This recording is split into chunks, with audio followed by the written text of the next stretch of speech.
My name is frankrausanpereira, and a very warm welcome to my podcast. Many of you would know me as the host of The Big Picture and India's World on Rajagopalachari TV. But I'm here not in my capacity as a debate show host today, but in my capacity of being a Bharatiya.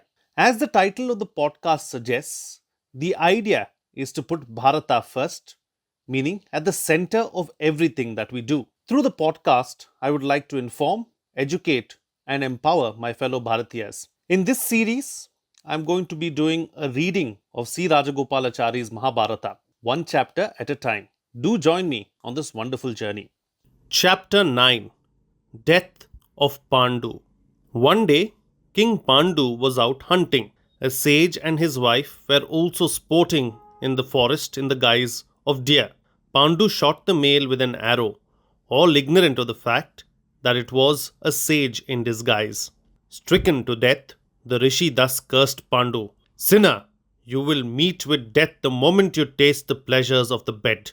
Pandu was heartbroken at this curse and retreated to the forest with his wives after entrusting his kingdom to Bhishma and Vidura, and lived there a life of perfect abstinence. Seeing that Pandu was desirous of offspring, which the rishi's curse had denied him, Kunti confided to him the story of the mantra she had received from Durvasa. He urged Kunti and Madri to use the mantra, and thus it was that the 5 Pandavas were born of the gods to Kunti and Madri. They were born and brought up in the forest among ascetics. King Pandu lived for many years in the forest with his wives and children.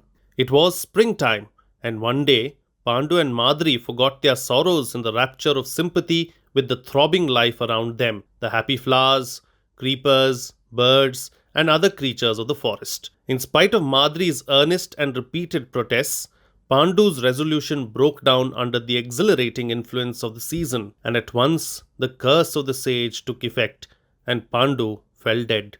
Madri could not contain her sorrow. Since she felt that she was responsible for the death of the king, she burnt herself on the pyre of her husband, entreating Kunti to remain and be a mother to her doubly orphaned children. The sages of the forest took the bereaved and grief-stricken Kunti and the Pandavas to Hastinapura and entrusted them to Bhishma. Yudhishthira was but 16 years old at that time.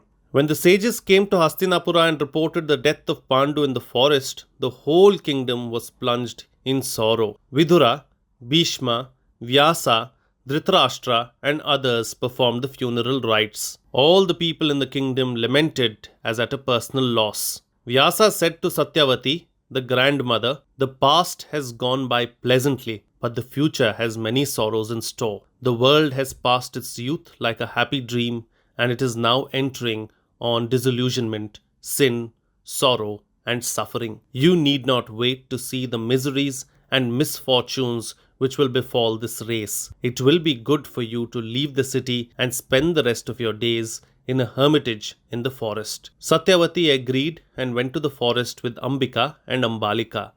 These 3 aged queens passed through holy asceticism to the higher regions of bliss and spared themselves the sorrows of their children.